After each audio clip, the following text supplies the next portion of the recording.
Bonjour à tous, bienvenue sur ma chaîne YouTube L'Aventurier Équipé. Aujourd'hui on va parler du sac à dos de chasse Decathlon, le Access Furtive, alors, le nom est pourri encore une fois, X Access 20 litres de contenance avec un camouflage furtive. Voilà, petit screenshot avec la description. Alors le camouflage furtif de chez Decathlon, c'était une nouveauté d'il y a quelques années, ils ont voulu renouveler leur camouflage un peu plus moderne. Alors il est évident qu'ils l'ont copié clairement sur le Kryptek américain. Au niveau des motifs c'est quasiment la même chose, mais au moins ça me plaît parce qu'on a l'avantage d'avoir quasiment le même camouflage, qui est un camouflage extrêmement performant et efficace pour un prix réduit, parce que les américains sont forcément un petit peu plus chers. Donc là sur le coup Decathlon fait fort en créant leur propre camouflage. Et je suis tout à fait d'accord avec eux, il est très bien, il est super joli, moi je l'aime bien. Donc voilà, je vais vous présenter le sac à dos. À noter immédiatement qu'il a été modifié, donc il n'est pas tout à fait comme d'origine. Déjà rien que la couleur, je l'ai modifié parce que je l'ai repeint un petit peu pour qu'il soit un petit peu plus sombre que la version originelle, qui faisait un peu trop neuve, un peu trop cheap et beaucoup trop lumineux, beaucoup trop vif en forêt. Donc déjà j'ai voulu l'assombrir. Donc voilà, présentation de ce petit sac à dos que je recommande fortement, surtout pour le prix qui est de 39 € si je dis pas de conneries, je déverrouille le portable, 30 €. Pour le prix de 30 € franchement c'est un très bon sac. Alors on s'entend, c'est un sac à 30 €, on va pas foutre 75 kg de matériel dedans, c'est pour une petite randonnée, moi je m'en sers pour la chasse animalière en photo. Donc voilà, je te le présente et je présente les modifications que j'ai fait dessus et ce que j'ai mis à l'intérieur. Donc voilà, pour faire le tour extérieurement du sac, donc j'ai dit qu'il y a la peinture, j'ai mis un petit paraccordage dessus.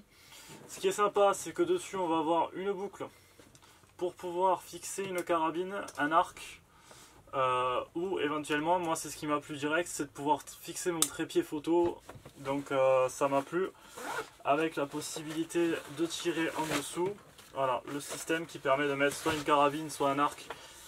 Avec un petit clip en plus, et encore une fois qui permet de mettre le trépied en long dessus, le trépied photo. Donc pour aller faire un affût en forêt c'est idéal.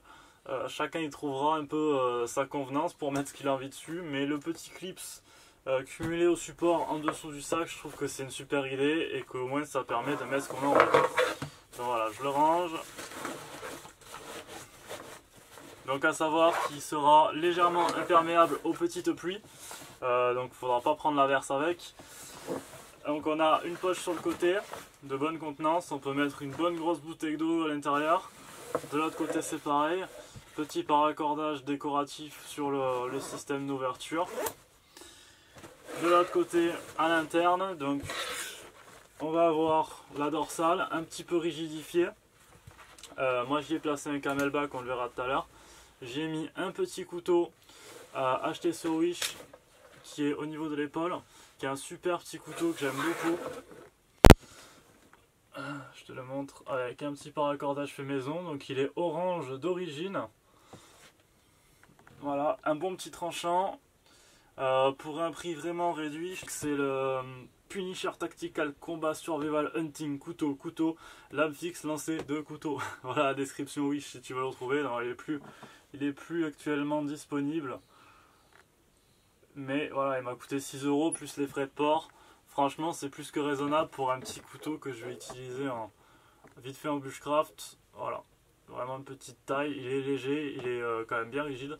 Je l'aime beaucoup. Sur mon sac. Voilà. Donc on continue devant. J'ai placé un petit mousqueton. On a deux petites poches qui sont bien sympathiques. Je te les ouvre.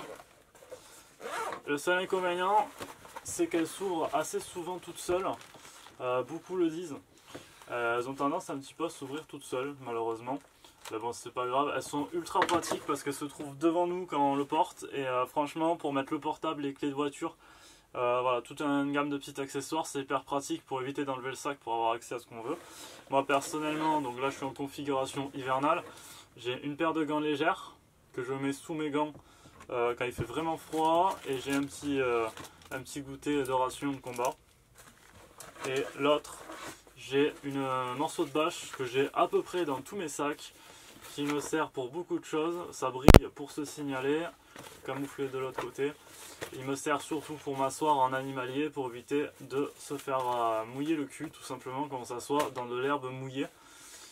C'est con, mais ça évite de se tremper, c'est quand même bien pratique. Donc clairement, qu'on soit bien d'accord, ce que je vous montre, c'est un sac quand même qui m'a déjà bien servi. Ça fait plus d'1 an que je m'en sers.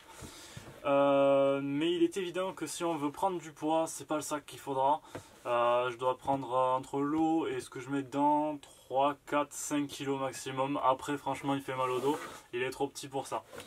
De toute façon moi je voyage extrêmement léger puisque j'ai besoin de discrétion si je veux faire de l'animalier. Donc je peux pas prendre 6 tonnes de matos, c'est pas un sac pour aller faire un bivouac. Ça c'est clair. Donc on ouvre à l'intérieur. Moi j'ai la poche à eau, donc c'est de la marque Source. Vous pouvez prendre aussi un camelback chez Decathlon vélo, hein, ça coûte pas grand chose, vous n'avez pas besoin d'un truc militaire non plus. Très bon camelback cependant, donc on peut mettre tous les camelbacks, celui-là c'est un 3 litres. On va retrouver à l'intérieur une petite poche, c'est la seule qu'il y a dans le sac à dos. Voilà. Avec tout un tas de petits bordels, j'ai surtout beaucoup de mouchoirs, d'échauffe-main. Encore une fois un petit gâteau, encore des mouchoirs, une petite paracorde, hop, et ça sera tout pour cette pochette. Ensuite je mets quelque chose de très important, voilà, c'est un poncho liner. Je ne connais pas la marque, je sais que Miltech en font des très bons, donc je peux vous les conseiller pour une quinzaine d'euros. C'est un poncho, tu vois, qui est tout petit dans le sac, et quand tu le déplies en fait il a une taille énormissime. Il est un petit peu lourd, il a bien vécu déjà, il est très vieux. Donc l'avantage c'est que tu vas pouvoir vraiment le mettre et t'en servir comme poncho, démonstration exclusive. Et le trou. Voilà, à ce moment là de la journée t'es absolument magnifique pour pécho de la gonzesse en pleine forêt. Je vais te dire qu'à mon avis tu passes pas inaperçu même en camouflage. Plus sérieusement, c'est un super poncho. Bon, pour s'abriter personnellement, moi s'il pleut je mets pas ça, je te rassure. Par contre c'est une très bonne bâche étanche et elle a la particularité d'avoir des œillets, tu vois. Donc tu vas pouvoir t'en servir vraiment de tarpe ou de bâche pour pouvoir le mettre au-dessus de toi pour attendre une averse ou quoi.